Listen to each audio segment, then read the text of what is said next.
internationaux ont participé à ces discussions tenues par vidéoconférence en vue de renforcer la solidarité entre la Chine et l'Afrique dans la lutte contre le coronavirus. Patrick Michel Moukoui, Kokomoulicha.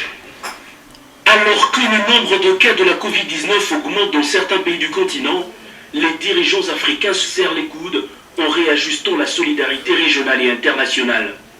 Au cours d'une vidéoconférence tenue ce mercredi, plusieurs chefs d'État africains, entre autres celui du Nigeria, du Zimbabwe, du Kenya, du Rwanda, de l'Égypte, du Niger, du Mali, du Sénégal, du Gabon, de l'Afrique du Sud et de la RDC, se sont retrouvés aux côtés du président de la République populaire de Chine, partenaire traditionnel de l'Afrique, pour réfléchir sur le renforcement de la solidarité entre la Chine et l'Afrique dans la lutte contre la Covid-19. Dans son discours de circonstance, le chef de l'État Félix-Antoine Tshisekedi Tshilombo a exposé à ses pairs les mesures prises par son gouvernement ainsi que les efforts fournis à ce jour pour faire face à cette crise qui menace la paix, la sécurité, la santé de population et qui soumet à rude épreuve les économies et systèmes de protection sociale.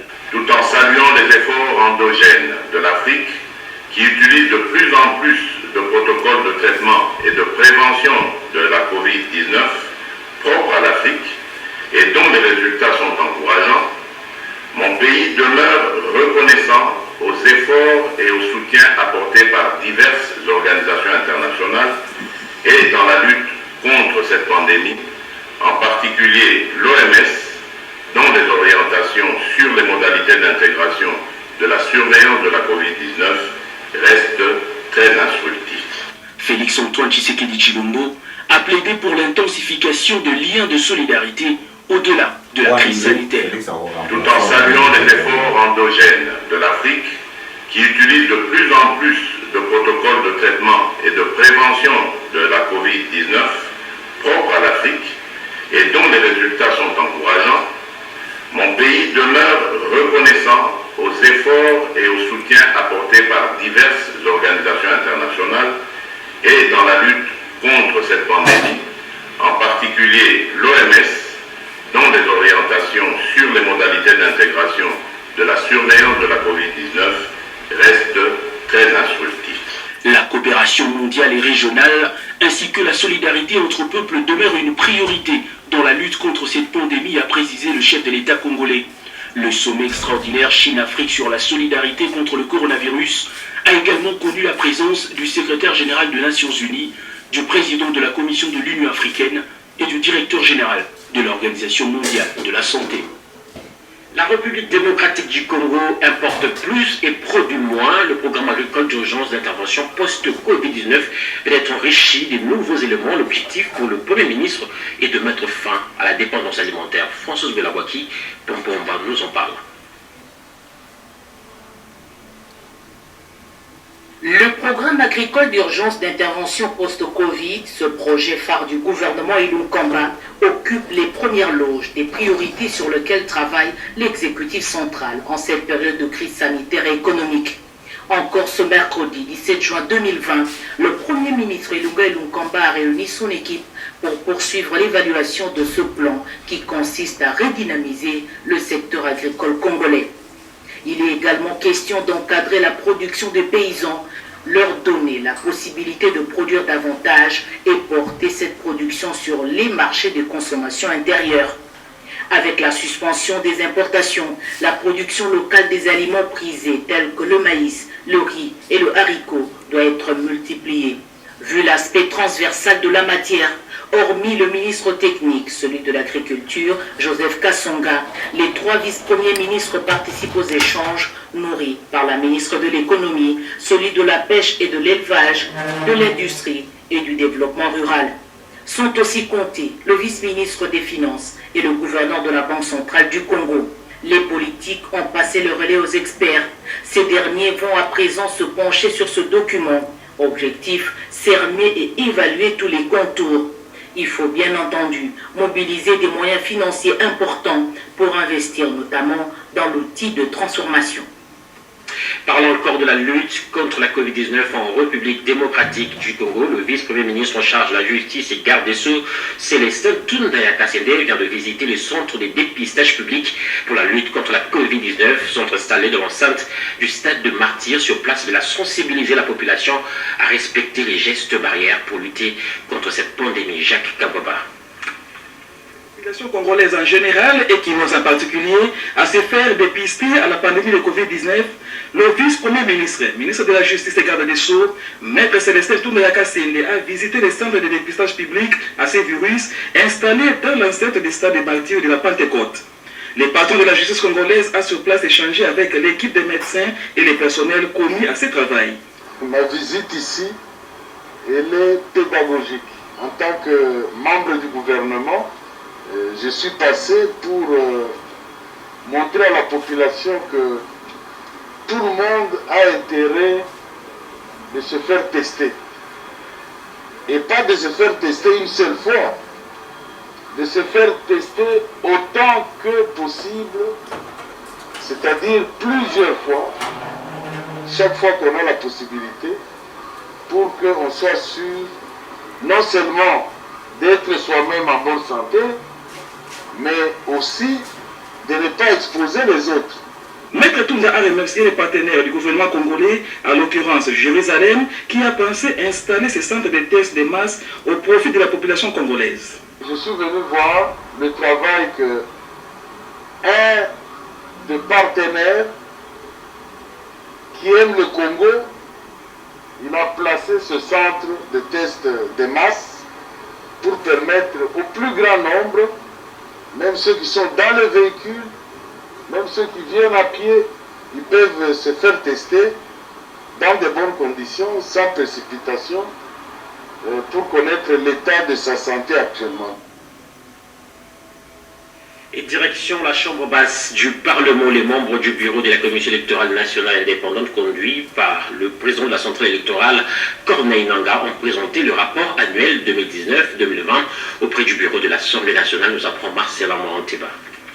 Après la validation du rapport annuel 2019-2020, jeudi 12 juin dernier, la Commission électorale nationale indépendante a déposé le mercredi 17 juin auprès du bureau de l'Assemblée nationale ces documents qui synthétisent l'ensemble des activités post-électorales 2018. Le patron de la centrale électorale, Corneille Nangaa, explique le contexte actuel de l'organe en charge des élections en RDC. On est venu déposer le rapport annuel conformément à l'article 28 de la loi organique de la CENI. Il faut dire que le rapport que nous avons déposé, tout le rapport couvrant l'année 2019-2020, il vient donc s'ajouter au rapport général du processus que nous avons déposé depuis l'année passée. Nous avons échangé donc sur tous les volets qui concernent le processus. Nous avons posé quelques questions que nous laissons au débat républicain. La question, c'est par exemple, c'est de savoir si on va encore organiser les élections de 2023 avec un fichier rédigé avec la première révision du fichier électoral par la CENI, ou les élections se feraient avec un fichier tiré des registres d'état civil, donc après recensement. Quant à la réforme de la centrale électorale, Corneille Nangaa souligne. Est-ce que les élections de 2023 vont être organisées dans les mêmes conditions légales que celles de 2018? C'est ça la question des réformes, qui touche plusieurs aspects. Beaucoup pensent que la réforme, c'est seulement changer les animateurs. Non, ça n'a rien à voir et ça ne représente d'ailleurs rien. Quelles sont les lois identifiées qu'on doit modifier? Et tout cela devrait se faire après l'évaluation du processus. Il s'est ouvert hier mercredi le rendez-vous annuel des opérateurs miniers DRC Mining cette année dans un contexte de crise sanitaire liée à la Covid-19. Le ministre de Mines, ensemble avec les opérateurs du secteur minier par télétravail, ont porté leur regard sur l'impact de la Covid-19 sur l'exploitation minière en République démocratique du Congo. Nadine Futukajina Wabiwa.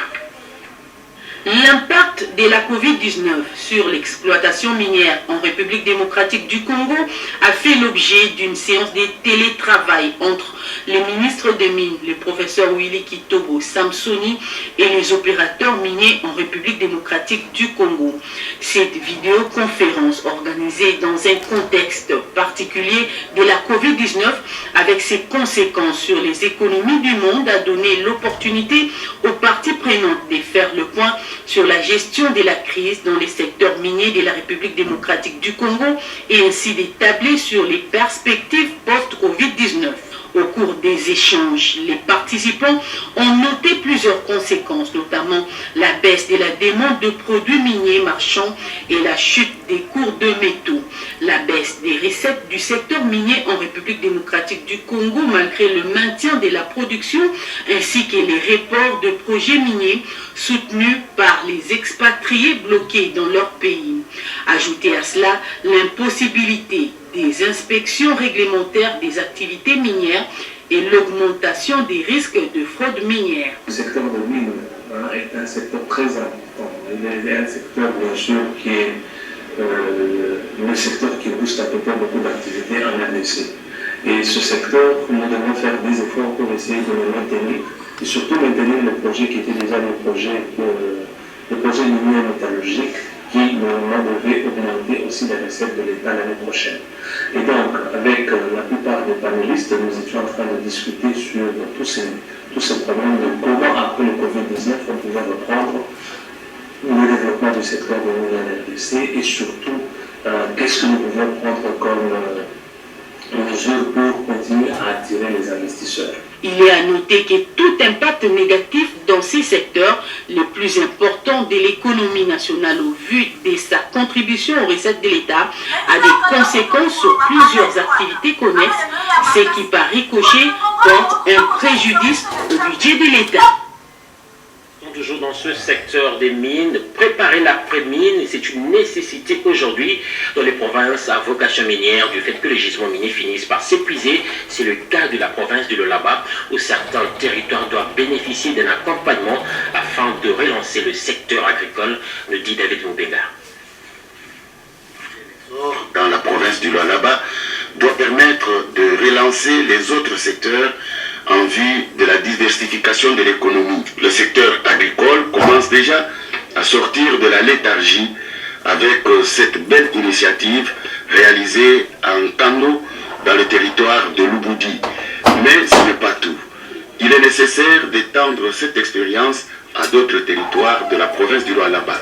Tel est le souhait de l'honorable Venance Lutongo Mouyeye, député national honoraire. Je pense qu'il faut féliciter parce que c'est dans la droite ligne de ce que le président de la République souhaite. Éviter, quitter un peu les miniers, entrer dans l'agriculture. Là-bas, c'est agro-pastoral. Ce sont des actions qu'on devait mener depuis longtemps. Maintenant qu'on a commencé, il faut continuer. Il faut encourager ceux qui sont dans l'agriculture pour aller au-delà de ça. Venance Lutongo Mouyeye propose un partenariat public-privé qui, jusqu'à ce jour, n'a pas encore trouvé une oreille attentive de la part des autorités tant nationales que provinciales. Le terrain de l'île Olotier, 25 000 km². Donc vous avez autant de terres qu'il faut cultiver. C'est pour cela que ce sont les financiers pour nous aider à faire le travail. L'île Olotier, c'est le maïs, c'est le manioc, c'est l'arachide, c'est le coton en son temps. Mais maintenant, nous préférons le maïs pour nourrir ceux qui ont besoin, et les miniers qui sont en colonie, et la population. J'étais déjà entré en contact avec le général de service national pour baser un centre comme celui de Kanyama à Kassage. Parce que vous êtes à Kassage, les gens de venez aussi à Kisenge travailler. Ils peuvent aller, les gens de Moyedi, tout le monde va se retrouver à Kassage et on va cultiver. Investir dans le secteur agro-industriel est la clé de l'autosuffisance alimentaire, ce qui va mettre